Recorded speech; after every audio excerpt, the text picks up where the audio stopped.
Bulletin का आगाज करेंगे। सबसे पहले बात करेंगे फैसलाबाद में जड़ावाला रोड पर 220 केवी ग्रिड स्टेशन में आग भड़क उठी। मेन ग्रिड स्टेशन से मुंसलिक 7 ग्रिड स्टेशन को बिजली की सप्लाई बंद होने से फैसलाबाद के मुख्तलिफ इलाकों में बिजली की फराहमी मुअत्तल हो गई। ग्रिड स्टेशन के ट्रांसफार्मर और पैनल्स में लगी आग पर काबू पा लिया गया है। कूलिंग का अमल जारी है।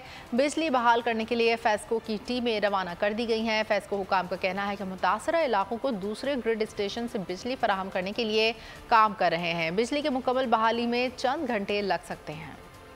इस वक्त आपको अपडेट कर रहे हैं जड़ावाला फैसलाबाद से, जहां पर 220 केवी ग्रिड स्टेशन में आग भड़क उठी है। मेन ग्रिड स्टेशन से मुंसलिक 7 ग्रिड स्टेशन को बिजली की सप्लाई बंद होने से फैसलाबाद के मुख्तलिफ इलाकों में बिजली की फराहमी मुअत्तल हो गई है। ग्रिड स्टेशन के ट्रांसफार्मर और पैनल्स में लगी आग पर काबू पा लिया गया है। कूलिंग का अमल जारी है। बिजली बहाल करने के लिए फेस्को की टीमें रवाना कर दी गई हैं। फेस्को हुकाम का कहना है मुतासरा इलाकों को दूसरे ग्रिड स्टेशन से बिजली फराहम करने के लिए काम कर रहे हैं।